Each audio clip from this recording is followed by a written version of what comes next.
Hi, my name is Shari, just like Story Grandma, and I'm a student of Story Grandma at Rutgers University, and she asked me to share a story with you. I know she normally has Pippin, but today you'll be meeting Pippin's friend Nora. Nora, do you want to come out and say hi? I know, you're a bit shy. Nora really likes stories. Do you have a friend that likes to listen to stories too? Well, why don't they come here and join us? What's that, Nora? Nora is ready for me to start the story. I'm just going to put Nora over here where she can listen quietly. The story I'm going to be reading is called Little Red Cap, and it was written by Brothers Grimm many years ago.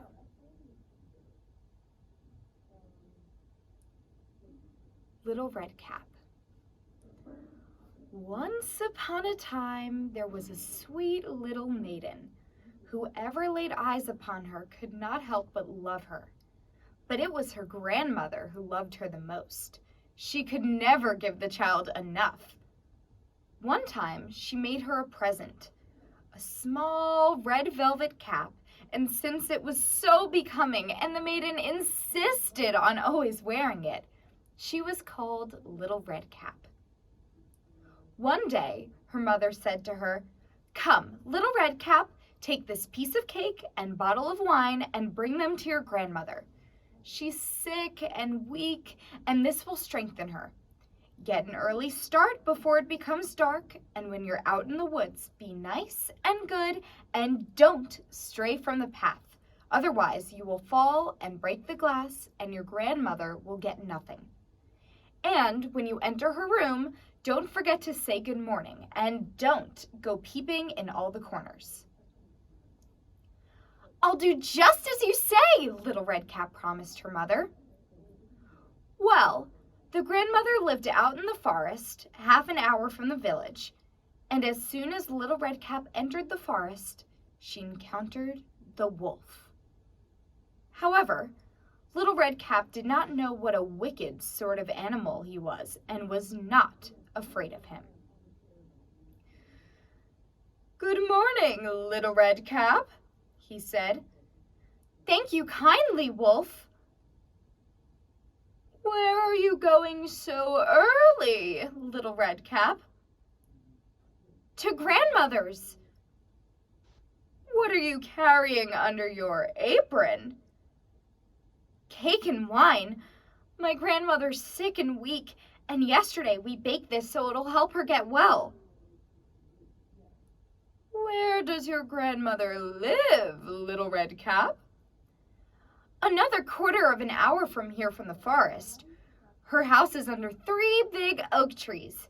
You can tell it by the hazel bushes," said Little Red Cap.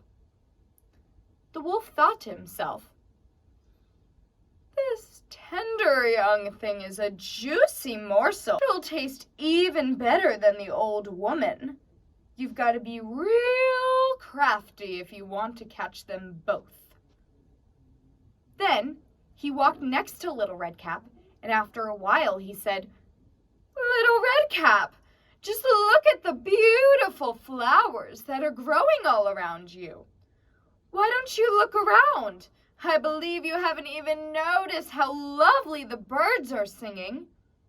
You march along as if you were going straight to school, and yet it is so delightful out here in the woods."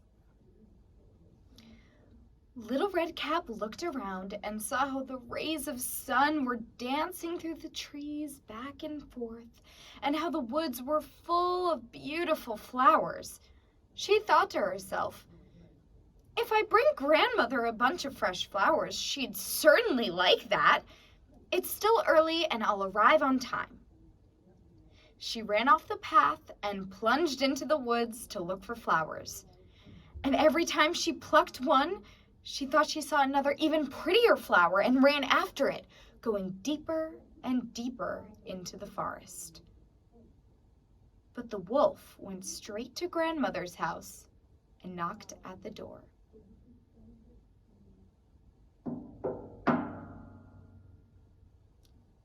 "Who's out there?" Little Red Cap, I've brought you some cake and wine. Open up!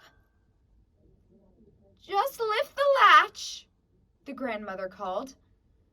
I'm too weak and can't get up. The wolf lifted the latch and the door sprang open.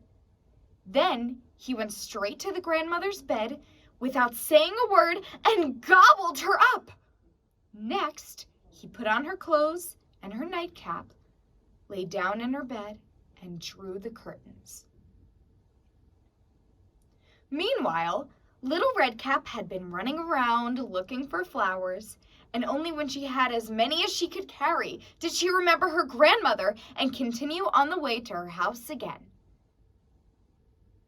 She was puzzled when she found the door open, and as she entered the room, it seemed so strange inside, and she thought, "Oh my God, how frightened I feel today, and I usually like to be at grandmother's."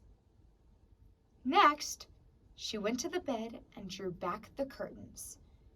There lay her grandmother, with her nightcap pulled down over her face, giving her a strange appearance.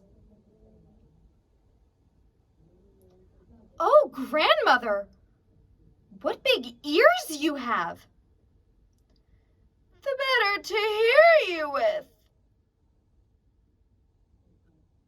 "Oh, grandmother, what big hands you have!" "The better to grab you with." "Oh, grandmother, what a terribly big mouth you have! The better to eat you with." No sooner did the wolf say that than he jumped out of bed and gobbled up poor Little Red Cap. After the wolf had satisfied his desires, he lay down in the bed again, fell asleep, and began to snore very loudly. The huntsman happened to be passing by the house and thought to himself, "The way the old woman's snoring, you'd better see if there's anything wrong." He went into the room, and when he came to the bed, he saw the wolf lying in it. "So I've found you at last, you old sinner," said the huntsman. "I've been looking for you for a long time." He took aim with his gun, and then it occurred to him that the wolf could have eaten the grandmother and that she could still be saved. So he did not shoot, but he took some scissors and started cutting open the sleeping wolf's belly. After he made a couple of cuts, he saw the Little Red Cap shining forth, and after he made a few more cuts, the girl jumped out and exclaimed, "Oh, how frightened I was! It was so dark in the wolf's belly." Soon the grandmother came out. She was alive but could hardly breathe. Little Red Cap quickly fetched some large stones, and they filled the wolf's body with them. When he awoke and tried to run away, the stones were too heavy, so he fell down at once and died. All three were quite delighted. The huntsman skinned the fur from the wolf and went home with it. The grandmother ate the cake and drank the wine that Little Red Cap had brought, and soon she regained her health. Meanwhile, Little Red Cap thought to herself, "Never again will you stray from the path by yourself and go into the forest when your mother has forbidden it." I know that sometimes we're like Little Red and don't always listen to our parents. But do you think our parents ask us not to do something because they know it's not good for us? Maybe them not allowing you to do something is out of a place of love, that since they love and care for you so much, they don't want you to get hurt, like Little Red did. Something that my parents always told me was to never talk to strangers. After reading this story, do you think it's a good idea to talk to strangers without a trusted adult? Little Red comes to her grandmother's house and exclaims how frightened she is. Do you ever find that you get scared sometimes?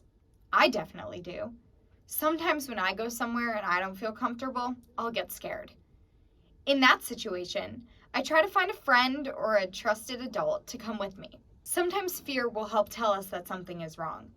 It is always okay to listen to that little voice inside of you and question your surroundings if you don't feel comfortable. And it is always okay to ask for help. At the end of the story, we see that Little Red and her grandmother receive help from a huntsman. I think that sometimes we all need a little help, and that is totally okay. Is there a moment that you can think of that you needed a little help? What do you think about the idea that a man had to come and rescue Little Red and her grandmother? Do you think the story is trying to tell us something about the roles of men and women, as society says? What's that, Nora? Nora thinks that the story could have ended with a huntswoman, or maybe Little Red Cap and her grandmother could have saved themselves. I agree with Nora, and I think that Little Red and her grandmother didn't need a man specifically to come and save them, but it could have been a woman, it could have been a man too, it could have been anyone to come and save them. What's that, Nora? Well, now that I've given you something to think about, Nora is telling me that it is time to go outside and play. I hope that you enjoyed our little story time, and I certainly enjoyed spending time with you. I'm looking forward to reading again. Goodbye!